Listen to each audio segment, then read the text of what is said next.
Hi there, I just want to talk a little bit about pregnancy and the osteopathic treatment of people in pregnancy, and I'll include a little bit of a chat about fertility. I spend a lot of my time actually working with cases of what are called these days subfertility, meaning there's no obvious reason why this person is not getting pregnant. There's no clear gynecological issue, but they're having difficulties. It's normally people who you've seen for maybe, who've been trying for maybe a year or a year and a half. Nothing's quite happening yet. These are the kind of cases that I'll see quite a lot in practice where there's nothing really too bad. But what I do is I go through a process of looking at the function of the pelvis as a whole, look at the function of the spine. There's important parts of the spine that link up with certain blood supplies to the uterus and ovaries. I will look for the function of the sacroiliac joints, the pelvic joints, which are that the ovaries hang from. So it's important that everything has a functional fluidity and a freedom, and that's what I'm looking for. I'm also looking at helping open everything out, get the blood supplies to the uterus functioning better. Any hormonal imbalances I try and look at as well to see if there's any difficulties, and any drags, any gynecological history, if there's drags and pulls and post-surgery or previous miscarriages or gynecological issues. I'm trying to release things and balance them up. So it's a generalized thing to look at. I can see if I can find any specific issues. And so what you do is you get everything balanced up, everything functioning as well as they can. And then what I tend to do is, once I've done that, which will normally take 2 or 3 treatments, hopefully nothing being too serious, then I will treat people sort of pre-ovulation. I just like to support them a couple of days before everything gets going, because it just to help with the general blood supplies and the function. And it seems to do quite well. I often actually treat the husbands as well, because there can be issues with spermatogenesis. For example, if a man is adrenally fatigued, as in they're exhausted, right, the sperm function is going to be less, so you can rebalance the function of the man, and that works quite well. So that's an area which I do spend a lot of time and do lecture in. Coming on to pregnancy more, people say, should a woman be treated in pregnancy? I say, using the techniques that we do, which are much more gentle, they're not strong manipulation, they're gentle rebalancing functional kind of techniques on the body. It's wonderful, so I treat people if they've had a difficulty maintaining pregnancy before, just to make sure the blood supplies and everything feels good. Very gentle, supportive treatments.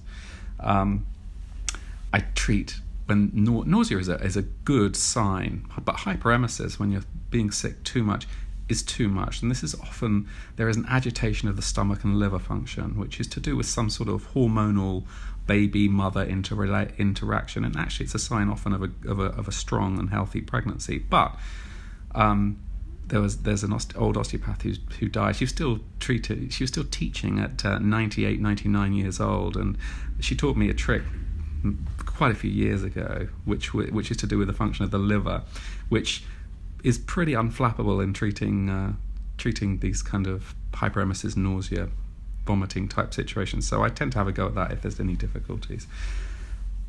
Now, as the pregnancy goes on, what I really am interested in is the functional balance of the pelvis. Okay, we'll deal with stuff like the diaphragm. There's a huge shape change that's happening in the body.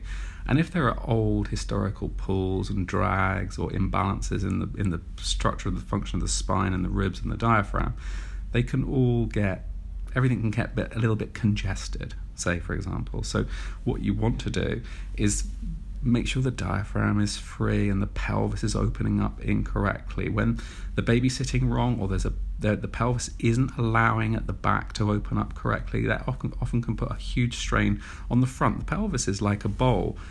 It literally is a bowl, and this bowl is expanding and opening. And if the pelvic joints, the sacroiliac joints, aren't opening naturally and the sacrum isn't sitting back correctly, it can put a huge strain on the symphysis pubis. And actually people cannot stop being able to walk, and it's incredibly painful. So actually sorting out this function of this bowl as a unit is incredibly important, actually, to help with things like symphysis pubis. we're greatly helped by the production of various hormones in the body in pregnancy, one of which being relaxin, which helps to relax the ligaments. What I like to do, though, in a normal, healthy pregnancy and everything's fine, is check the mother at about 34 weeks. I want to look at the function of the sacroiliac joints, which are the pelvic joints at the base of the spine. This is the birth process, and a normal delivery I'm talking about is the one time, the most important time, that these sacroiliac joints move. So what happens is when the baby's head goes into the pelvic brim, comes into the top of the pelvis, the sacrum, which is the base bone of the spine, moves backwards to allow the head to go down into the pelvis, into the birth canal.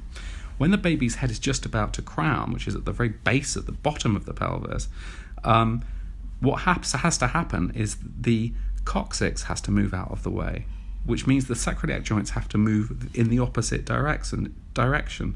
Now, if you've got some sort of difficulty in the function of the sacroiliac joints, which often we have, they're not free to move. This can, of course, make for a much more complicated and difficult delivery. The baby can get stuck, say, if one of the sacroiliac joints isn't as free and as functional as it should be.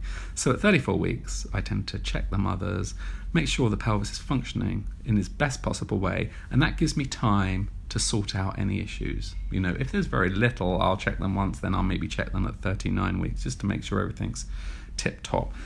Other issues that I can try and do are things like optimum fetal positioning. For example, if the baby's in breech, we can do certain techniques which can try and encourage the movement. We don't do any forcing. You don't force babies to change position. You can't. It's not good, because there could be things like too short a cord, etc., etc. And even obstetricians don't like to turn babies so much these days for obvious reasons.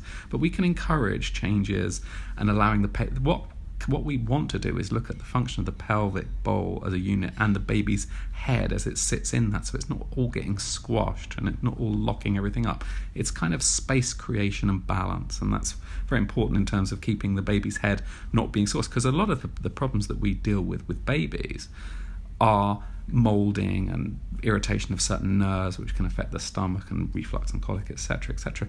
This can happen actually in the pre-birth position. We're talking pre-stage 1 of delivery. So actually in the last couple of weeks, when the baby's head is down, everything locks up between the head and the neck of the baby. So creating space within this and allowing everything to be in a nice kind of balance can help with the baby as well. So that's why I like to actually do that.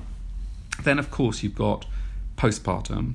In a normal delivery, there's a huge amount of force through the pelvis. The contractile force is dragging down and locking the pelvis and the uterus down. Really important to release some of those forces that have kind of locked down through the pelvis, because otherwise, sometimes the uterus can really stay in a kind of contracted position where it's just locked downwards, and that can have, I think, a huge important hormonal effect and could be connected with postnatal depression and things like that physiologically. We see that quite a lot. Epidurals can leave some sort of scarring. They pierce, when they do the epidural, they pierce one of the ligaments, the ligamentum flavum, in the spine. You can feel that kind of scarring from that a year too later. You can feel it. There's a tightness in the ligaments, which can tighten up and make backs a little bit more sore and a bit more of a tendency to back problems. It takes 2 minutes to release.